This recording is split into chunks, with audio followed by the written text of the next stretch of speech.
Hey guys, Emma here, and in this video I'm going to be taking you through some of the differences between student grade and artist grade watercolor supplies to help you make some more informed decisions the next time you're at the art store. So if you've been in an art store before, which I'm going to assume you have, you might have headed over to the watercolor section and you might have been wondering, why do some of the same brands have two different types of watercolor? Why do some have these smaller size tubes that seem really expensive, then the bigger ones are cheaper? Why would the bigger ones be cheaper? You should get that right, because that's going to be better value for money. You get more paint. Not always. So generally speaking, they are going to have two different types because they have different grades, so a student grade and an artist grade. Now there are some pretty big differences between the way student and artist grade supplies are made and how they also perform. So I want to take you through some of the major differences between student grade and artist grade paint, paper and brushes in this video. I do need to put a little bit of a disclaimer in here though, because there's always someone who violently disagrees with me, and that's okay, but I always encourage my students to buy the best quality supplies that they can afford, because in my experience you get what you pay for. This is not black and white life and death advice though. If you're not in the financial position to buy the artist grade supplies right now, or you just like painting with their student grade ones and you're totally happy with the results, then that's fine. Live your best life. You can probably even stop watching the video. But if you're just starting out and you're feeling frustrated or discouraged with the results that you're getting from student grade supplies, then what I'm about to show you may help. I personally believe in quality over quantity. I'm a big fan of trying to make things as easy as possible for beginners. So what I want this video to do is to help you see the differences in case you've been hating your work and blaming yourself for it, because there's only so much you can do with cheaper supplies. They do have a ceiling. So much of what I'm about to show you is personal preference based on the painting style that I like and want to achieve and makes me the happiest about my work. Just because I think something is good doesn't mean you need to buy it. But let's start out with talking about paint. To me, paint is actually the second most important watercolor supply after paper, whereas I think a lot of beginners think it's the most important, but it can also be the most confusing. So the paints that I am going to be talking about are generally clearly labeled student or artist / professional grade. The ones that I'm not going to bother covering because I don't even think it's worth your money are more like the kid type of watercolors or the academy type of watercolors. So the ones that might be in those huge flat palettes with a ton of little round pans in them, and they can come out looking really chalky. They just don't offer a lot of color payoff, and they're also pretty cheap. And then more of the ones between the kid and student grade, like the academy ones, they're generally, branded as though they might be from Kmart, Michaels, Artist Loft, Reeves. Those are the ones that come to mind, and they generally don't even tell you what's in them, so you don't even know what pigments were used to make those colors. They offer very little information about the quality and the characteristics of each color. Personally, I wouldn't even bother with those. But back to student and artist grade. So with those paints, you pay for pigment in a nutshell.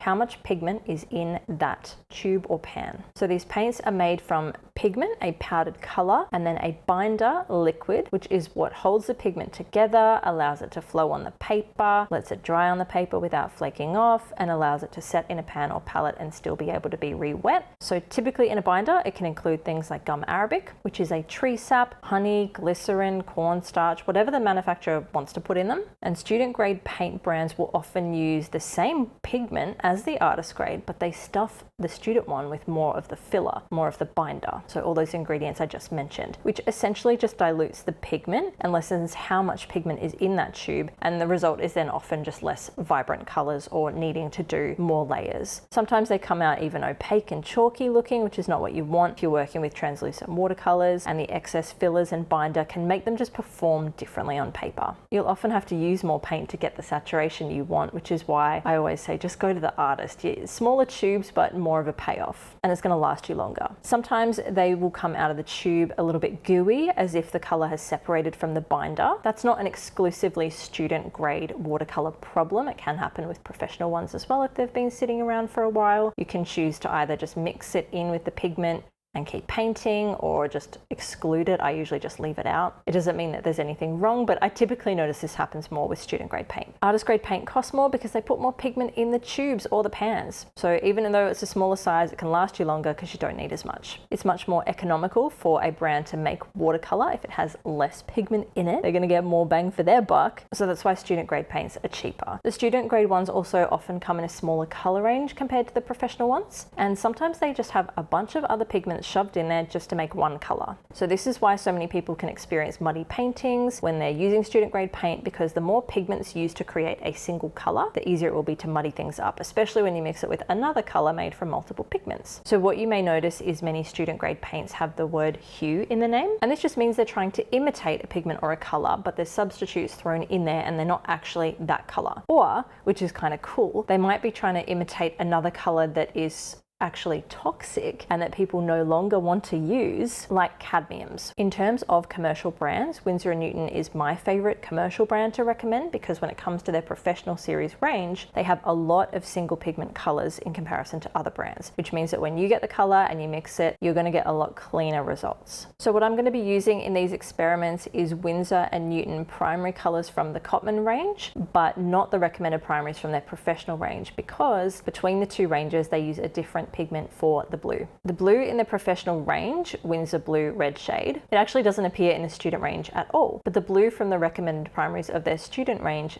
does appear in the professional range. So I figured I may as well just sub out the professional blue for the same pigment as the student, so that these experiments are more consistent and we can make sure that any differences we see aren't because there's a totally different color in play. So the recommended blue from the Cotman range is called ultramarine, and that same pigment appears in the professional range as French ultramarine. So as you can tell, not even all paints using or made from the same pigment that appear in the same brand's different ranges are even named consistently. And this is going to differ even further when you compare it to different brands, because a manufacturer like Daniel Smith is not about to call one of their blues Winsor Blue. So what you need to do is check on the pigment numbers, which is usually on the back of the tubes or the pan packaging or on the websites of the manufacturers. And this is how you find the same colors across different brands. And it can also help you check how many pigments actually went into making one single color, which will help you understand if you're going to get cleaner mixes using that color. Pigment numbers are a code that start with P for pigment, and then usually another letter or two for the color family, like Y for yellow, R for red, V for violet, and then a number to identify that exact pigment. So what I've been doing while I've been chatting away is swatching out the different primary colors from the Winsor & Newton Cotman and Professional series range, but of course, as I mentioned, subbing out the professional blue and using French ultramarine instead, just so we can see the same blues across the ranges. Now, as you can see, things look pretty good. There's not a great deal of difference. The yellows, the reds, and the blues seem to achieve the same depth of color, the darkest value. I do see a slight difference though in the Pro range. It seems to just be a little bit more punchy. Now, both of the blues, ultramarine, French ultramarine, they are granulating colors. So that means that the pigment particles are actually heavier than the water that they are suspended in. And what happens with these pigments is the pigment settles at the bottom of the paper, and it settles in all the little nooks and crannies of the textured paper. And when you dry it, it comes out looking textured. It comes out looking a bit cracked. It's a very cool effect, but I don't actually recommend using a set of primary colors with a granulating color in it, just because that granulating effect is going to affect everything you mix it with. You might like it though and not care, so that's completely personal preference and up to you. But I prefer having the option to make something textured through using like the salt technique or blooms than being stuck with it. So if you think those two are looking a little bit textured in these experiments, that's why. Now, before we move on to some other experiments, I do just want to show you some handmade paints, because you might be thinking, why are you only talking about student and artist grade when you are a paint maker? And so, good point. So what is the difference between handmade paints and the professional and student? Well, you know, you can still make handmade paints with professional grade pigments. The thing you want to check though when you buy from a handmade paint maker is to find out that information. If they're not listing the pigment numbers or the different qualities of those colors, like if they granulate, if they stain, whatever it may be, then you might not want to buy them. You might want that information. The thing that I love about handmade paint is that I make them so I can control the amount of pigment that goes in them. So I feel like I have very intensely bright and saturated colors because I can put as much pigment in them as I want. Again though, this is personal preference. So putting these side by side, I think my colors are a little punchier. I think they go ever so slightly deeper in the values, obviously more evident in the blue, but that's not really fair. I am using a different blue. But handmade paints are not perfect. They do not go through machinery. They can vary, and some people don't like that. So if you prefer consistency, then of course steer away from them, because sometimes they can be inconsistent because people are making them by hand and people aren't perfect. But I love them. I've been painting with that set of handmade primaries for the last 8 or so years. Everything you see painted by me is done with them, and they work perfectly for me. So as a commercial brand, I always recommend Winsor & Newton. They are my favorite commercial brand. Huge range, a lot of single pigments, but realistically, I paint with my own handmade paint, so everything you see by me is painted from those primaries. So now that we've seen how the colors interact when they've been manipulated into a gradient, we want to see how they interact when they get to flow into other areas of water. So I like to paint these things that are like bubbles, where you paint one in color, paint a couple next to it with just water or diluted color, swap the colors, and basically you're just letting this color flow down the page. You got to be careful doing it that you don't put too much water in these bubbles, or it can actually just drag the color all the way through it down the bottom. It's actually a really great exercise to learn water control. So I'm putting both the student and the pro range to the test, and honestly, I didn't really notice much of a difference in the performance. Previously, like a few years ago, I did this same experiment and I noticed that the student grade ones just didn't feel like they blended as nicely. I felt like they created these spiky little tendrils. The exchange of color and water was just a bit weirder, whereas with the professional series, it was a bit softer. But really, I didn't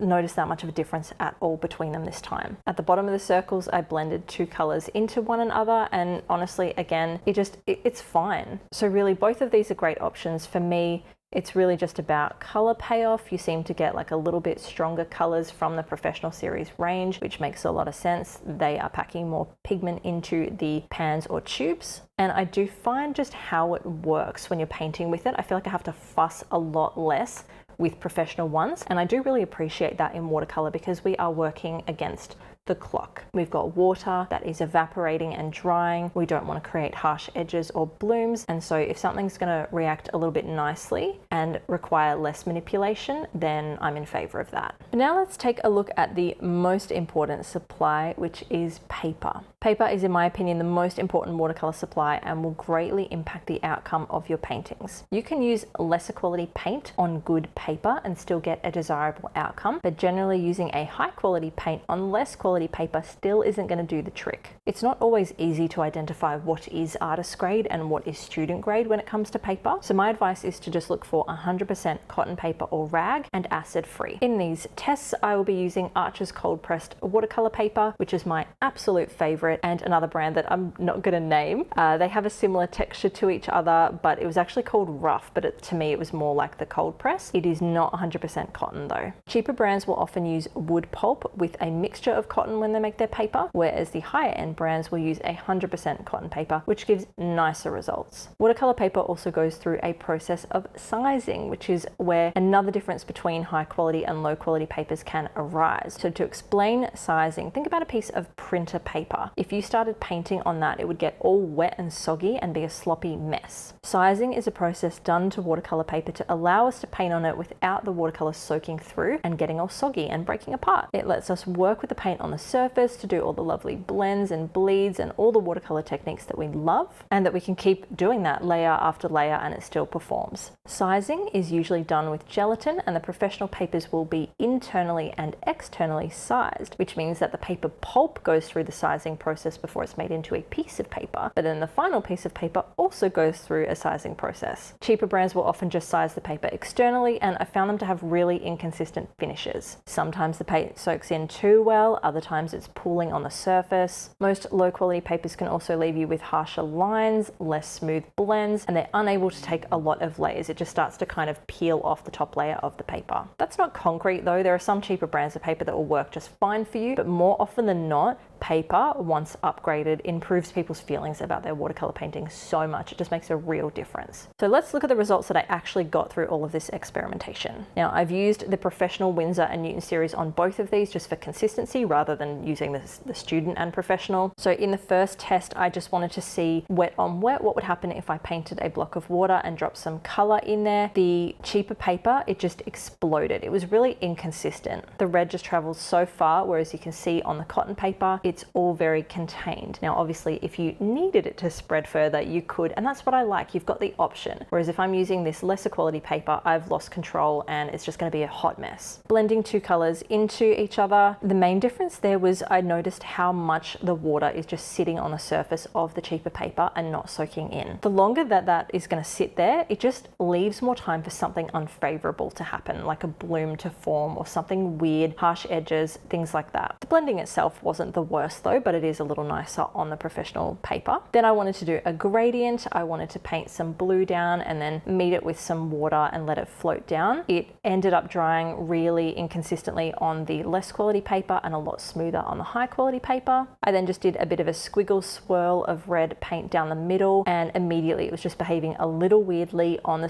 the lesser quality paper, and it took forever to dry as well. Very consistent on the artist grade paper though. Then I wanted to paint some color down and then drop some other color in the corners, drop a few blooms down. Again, the performance of the paint interacting with the other color there's not that big of a difference. It was just, again, that the lesser quality paper stayed damp for so long. Now you might like that. Some people are in really hot climates and they find that everything dries way too fast, that they don't have any workability in there, and they'll often buy extra supplies like blending mediums to extend the dampness of what they're painting. So hey, maybe that's not the worst thing for you. The downside to the professional paper drying really fast is that if you wanted to go back and do blooms, it just wasn't really working in some of those areas. I then just painted a little bit of a color wheel. I really didn't feel any drastic difference there. What's very interesting though, and the major difference I think between these, besides how damp the paper stayed, is this lifting experiment. I painted 2 patches of blue down, completely dried it off and tried to lift it, and it came off the lesser quality paper like a piece of cake. It wanted to be gone, whereas I scrubbed at the higher quality Arches paper a lot longer and was still not able to lift off as much. Is this a good thing or a bad thing? It really depends. To me, I'm not often trying to completely lift off color from a dry area, but if you want the ability to do that, then maybe you're better suited with a lesser quality paper that lets you. To me, that just indicates that it doesn't allow the color to actually sink into the paper. It still just kind of sits on the top there. Usually when I want to lift color off paper though, it's while it's still wet. You know, I can see a mistake I've made and I try to lift it off, and that works a lot better than after it's been dried. But you know, if that's really important to you, then go for the lesser quality. It does not sink in as well. Final test down the bottom was just color stacking. I thought that the colors just looked more vibrant on the right. I felt like there's more clearly defined edges. I actually felt like when I started painting over another circle, that where they overlapped, it performed differently. It was almost like resisting. So again, I just don't think that these lesser quality papers are built for multiple layers. When I did swipe the yellow through both of them though, there was a little bit of color pickup on both sides. That's pretty normal. Watercolor can be reactivated. You do have to be careful with glazing, but I felt like I could see the outlines more clearly of each individual shape